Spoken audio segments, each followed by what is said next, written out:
This is what the revenue looks like so far this year. But we need to go back to where it all began because it did not look like this when I first started.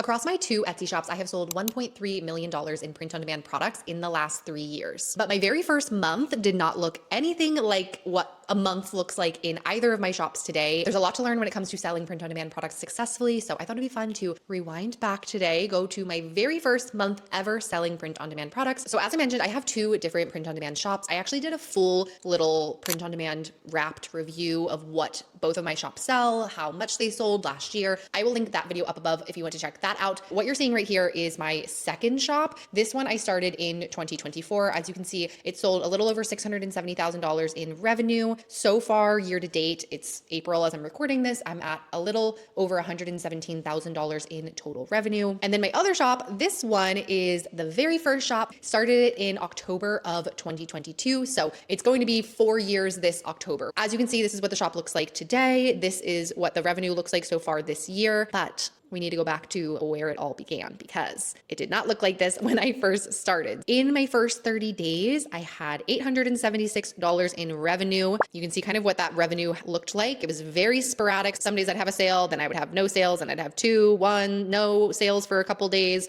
And it really was just kind of all over the place like that. But I did have 24 orders in total in that first 30 days. As far as the amount of listings that I had, I don't know the exact number, but I do know very distinctly I was a listing machine. I was waking up as early as like 3, 4 in the morning before I would go to my 9 to 5 job. I was probably listing like 2 to 5 listings a day. Did all of those listings sell? No, not at all. The sales that I actually was having really were only focused on a very small percentage of these listings that I was adding in, but I was listing a lot. I think I could have made more sales with fewer listings. In fact, that's what my second shop journey looked like. I was able to list less, make more, just because I had a strategy and actual system to get those sales at that point, but we were just winging it here in this shop when I first started. Days to my first sale was 2, but I do want to let you know that that's not typical. Most Etsy sellers actually see their first sales somewhere between 3 to 4 weeks, all the way up to 3 months of actively listing, creating new products, and putting them on Etsy. So while there are instances where some people do get sales faster, it is not typical and not the most common results. Now, as far as what I was listing, I did this little breakdown here. So in this chart, I have a percentage of what I was adding into my shops at this time period. Now, this does not mean that all of these different products were selling for me. I was listing mostly t-shirts, and then mostly what was selling for me was t-shirts. I think that was because I was getting better at listing t-shirts. When I was adding in these other product types, they were kind of like these little like one-offs, random ideas. I would see a video talking about a product type, and so I would just chase after it, but I wasn't really perfecting what I was doing and my processes with it. Now, for some context, when I first started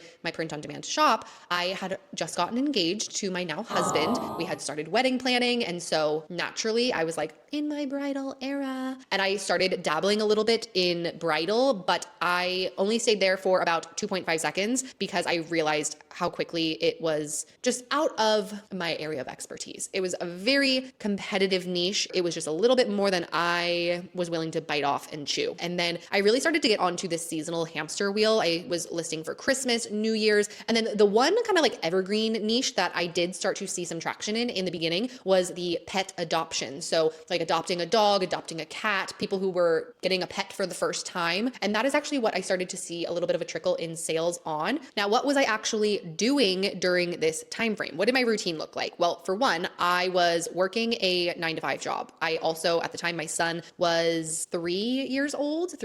Yes, now he is 7 years old, just turned 7. So when he was 3, he was still going to daycare. So my routine looked like waking up at 3 to 4 a.m., working as much as I could on my new designs, new products that I was creating and listing. Then I would have him wake up, get him ready, take him to daycare, go to my 9 to 5, get him from daycare, come home, do the evening routine. And then occasionally I would still do a little bit of things before bed, but I mainly was a morning girl. That's just kind of how I'm like genetically wired. I'm much more of a morning person than a night owl or an evening person. I also started this shop just with an iPad. So I didn't have a computer. I wasn't using research tools. I wasn't doing anything like that. I started really, really scrappy. I bought the iPad specifically because I I had learned about print on demand and I was like, I'm going to start creating things and putting them on Etsy. And so I bought an iPad with an Amazon credit card and the rest is history. I was just using Etsy's search bar to do my research. If you did not know, when you type something into the Etsy search bar and then you start to see all of these little things pop up under that search bar, that is an indicator that those are terms people are looking for. So I used that and just worked off of what was being suggested in the search bar. And then I would also look and see what other people that were in those niches, what were they using for their keywords. And I wasn't using a tool to do that. I was just genuinely looking at what they had in their titles. For my daily routine, it was very simple. I would design something and I would list it. And I would do that over and over and over again. That's really all I was doing, rinse and repeat, nothing fancy. I was just creating a lot. Reality of month 1, 9-to-5 job, mom to a 3-year-old, 3 a.m. wake ups, and I was probably putting in about 20 extra hours a week on top of my 9-to-5. So your girl was working. Now, what I was doing wrong, the things that I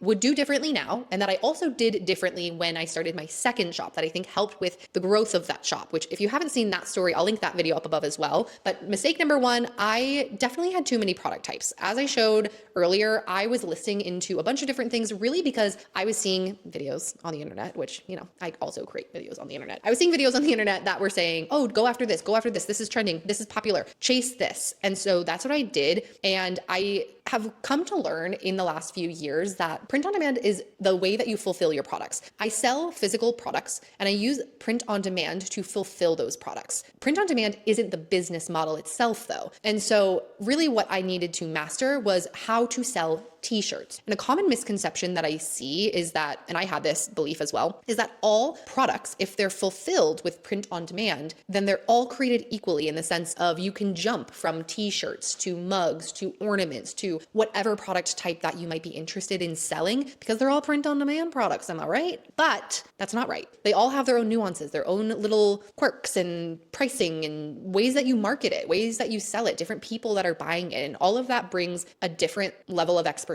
which if you're trying to sell a bunch of different product types, you become a jack of all trades and a master of none. So stick to one product type. That was my biggest mistake. Mistake number 2 was copying big shops. And I'm not saying copying in the sense of I was like stealing things that they were doing, but I more so was trying to emulate or imitate their listing routine, their listing strategies, what they were chasing after. I was on step 1 and they were on step 50. I couldn't jump into selling print on demand products and doing the same things that somebody at step 50 was doing because they had already done steps 1 through 49 and I hadn't done those quite yet. I compare it to like if you watch a Olympic gymnast, you watch Simone Biles. If you were to copy and mirror her routine and how she trains, you would hurt yourself because you haven't built up to that level. The same thing I feel is true when it comes to your strategy. Your strategy has to look different in the beginning. You have to build up to the strategy and the methods of a top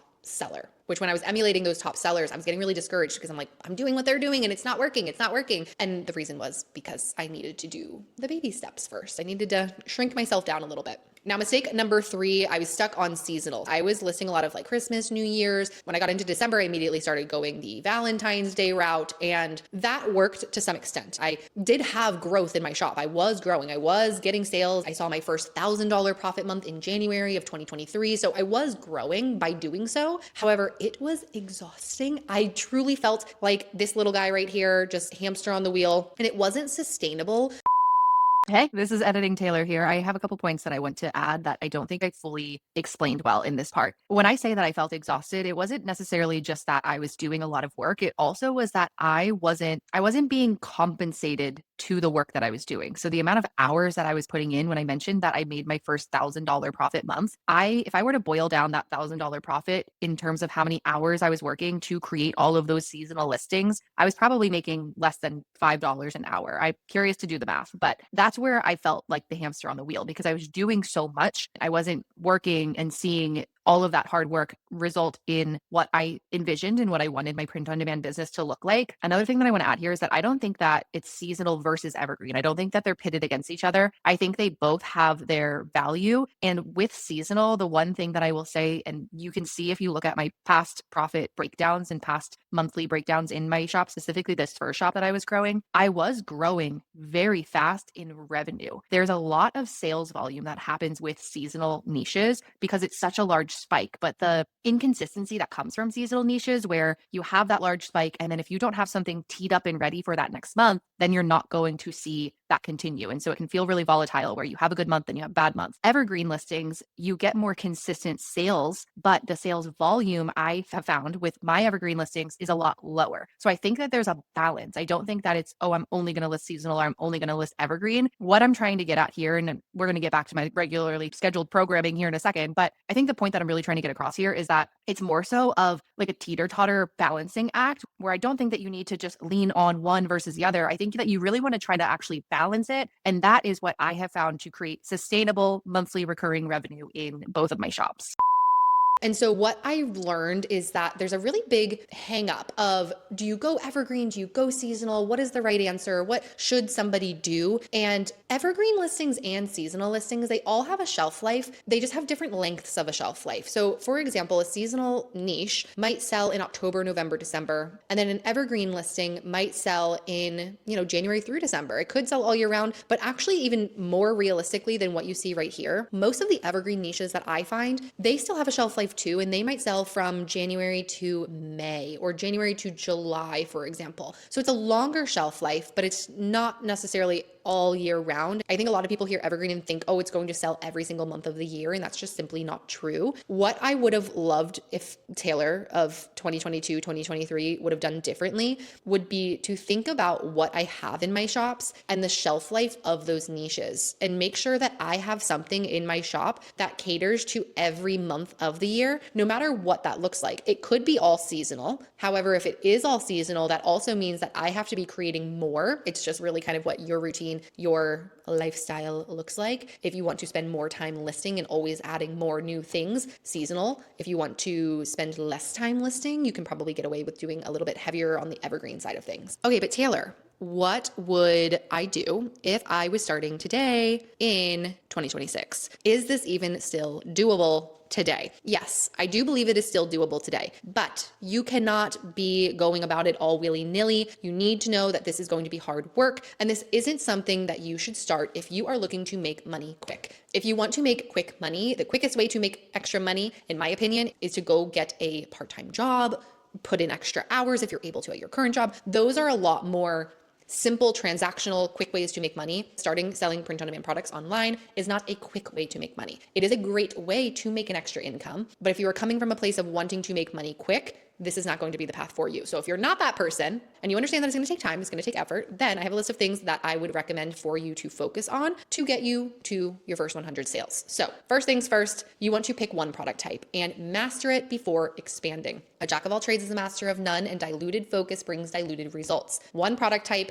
master that before you go into something different. Thing number 2, balance seasonal and evergreen earlier. Like I said, they both have a shelf life, but if you lean heavier towards one versus the other, you might find that you have some gaps and you have a lot of volatility in your shop where 1 month is good, 1 month is bad, and then you're kind of just feeling all over the place. Number 3, stop mirroring big shops. Their strategy does not equal your phase. This is the entire reason that I have my community. In my community, we have plan, scale, profit. There's the plan phase, those who are less than 100 sales, scale phase, 100 to 10K sales, and the profit phase, which is for sellers who are over 10K plus sales. Every single phase has a different strategy and focus that those sellers need to be working on. Number 4, we are going to get a research tool sooner. I personally love to use both Everbee and eRank. I love them for different reasons. They both complement different parts of my research routine. But if I would have gotten a research tool sooner, I know that I would have grown a lot sooner. When I finally did get a computer, I bought a computer actually 8 months into having my print on demand business. And once I bought a computer, I got Everbee, and it made such a difference in my actual results. It was actually the first month that I hit 5 figures in total revenue. So it was a huge milestone month for me because I started using a research tool. Can you do it without one? Yes, 100%. Is it going to be scrappier and be a little bit of a longer route and a little bit more complicated? Yes, 100%. Number 5, separate your business money from your personal money from day one. This is kind of just like a little business tip. Number 6, less time overthinking designs, more time understanding customers. I was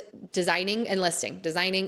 What I wasn't doing was actually looking at what was selling. I was doing it a little bit to get my keywords, but but I wasn't really studying designs and understanding who my customer was, what they were looking for. I wish I would have spent more time focused on that rather than just creating new things, because the things I was creating just weren't that great. Number 7, be okay with a slow start. This is something that I think is absolutely necessary if you want to be successful. You can do anything. I think it's Alex Hormozy that says to do so much volume that it would be inevitable that you would fail. If you stay consistent at anything for long enough, you will do it. You will see the result that you're looking for, but most people just simply don't stay consistent with it for as long as they need to get the experience and to get the result that they're looking for. At the end of the day, we do live on a floating rock. You can do absolutely anything that you put your mind to. Just put your mind to it for long enough and be okay that it's going to take time in the beginning. So that is what my first month selling print-on-demand products looked like. And if you are starting your shop, maybe you haven't had your first sale yet, or maybe you've had a couple sales, but it's just not quite consistent yet. I have a checklist of 21 things that you can look for in your shop and audit within your shop to see where you might have some gaps in your foundation and where you can optimize to get your first sale, get your first 100 sales, and get the results that you are looking for. You can check that out in this video next.